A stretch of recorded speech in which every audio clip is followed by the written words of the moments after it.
এই মুহূর্তের এক ব্রেকিং নিউজ, বন্ধ করে দেওয়া হলো বদরপুর কাটিগড়া গেমন সেতু।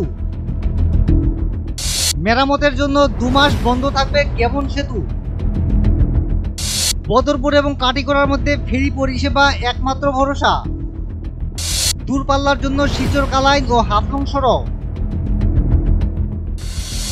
পূর্ব ঘোষণা অনুযায়ী বুধবার সকালে বন্ধ করে দেওয়া হলো বরাক নদীর উপর থাকা বদরপুর কাটিগড়া গেমন সেতু।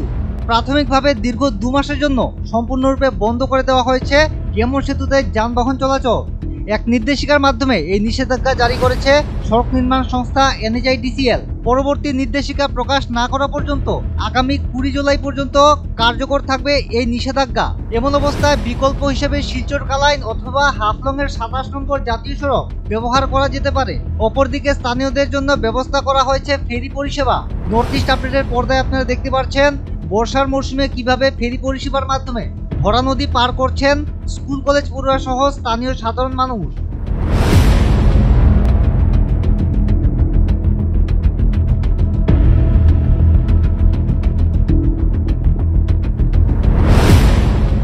দীর্ঘদিন ধরে ব্যবহৃত এই গেমন সেতুর কাঠামো হয়ে পড়েছে দুর্বল। মাত্রাতিরিক্ত ভারী যানবাহন চলাচল এবং প্রাকৃতিক ক্ষয়ক্ষতির ফলে এই সেতুর নিরাপত্তা ও স্থায়িত্ব পড়েছে হুমকির মুখে।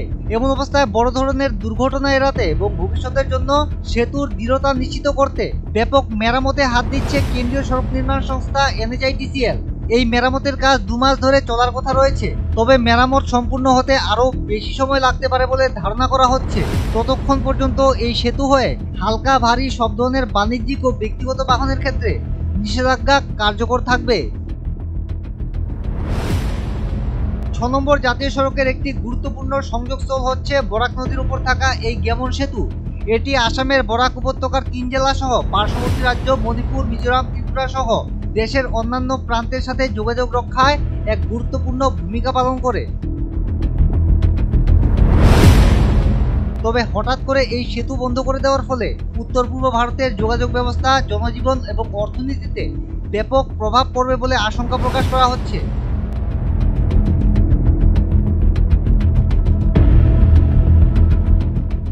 Bureau report, north east update.